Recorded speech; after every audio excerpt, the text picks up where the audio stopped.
Hello guys, you are most welcome on A to Z motivational. आज की video में हम आपको बताएंगे रतन टाटा ने किस प्रकार से फोर्ड के मालिक से अपनी शर्मिंदगी का बदला लिया था। जानिए सब कुछ इस वीडियो में।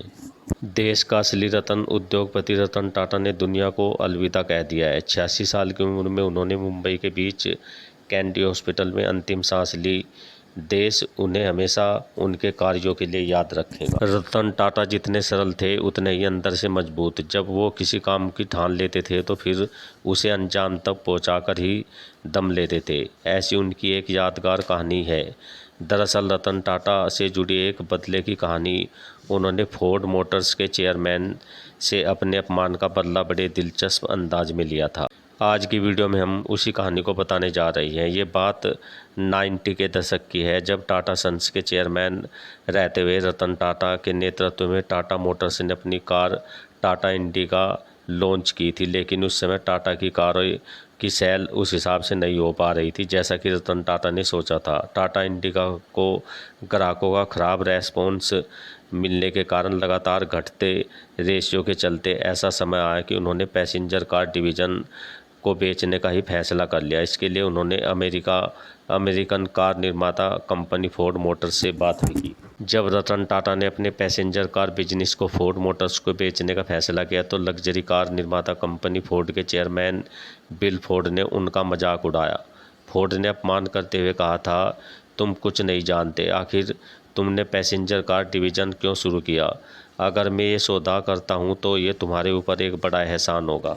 फोर्ड चेयरमैन के शब्द रतन टाटा के दिल में तीर की तरह चुभने लगे, लेकिन उनके चेहरे पर यह भाव नहीं आए और उन्होंने शालीनता से बिल फोर्ड की बात सुनने के बाद मन ही मन बड़ा फैसला कर लिया।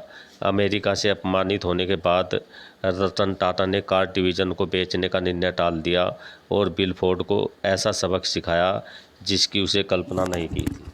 अपने अपमान के बाद रतन टाटा शांत रहे और उन्होंने कई त्वरित प्रतिक्रिया नहीं की। उसी रात वे मुंबई को वापस लौट आए। उन्होंने इस अपमान को लेकर कभी किसी से कोई जिक्र तक नहीं किया, बल्कि अपना पूरा ध्यान कंपनी के कार डिवीज़न को बुलंदियों तक पहुंचाने में लगा दिया।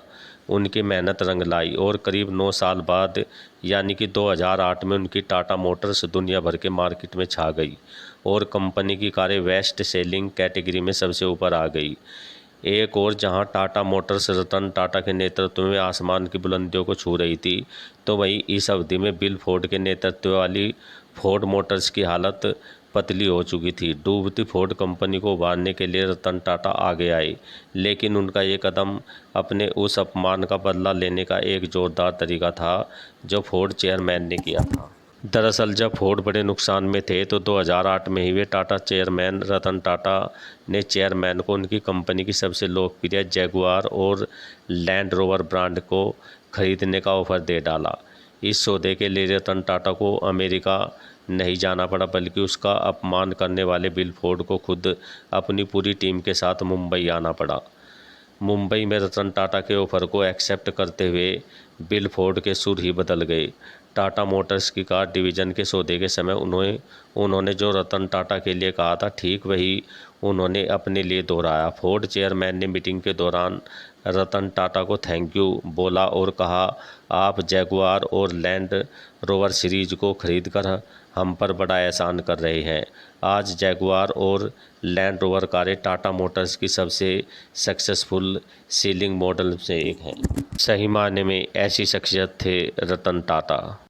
Okay guys, I hope video आपको अच्छी लगी होगी। तो मिलते हैं नेक्स्ट वीडियो में। Till then okay, bye bye.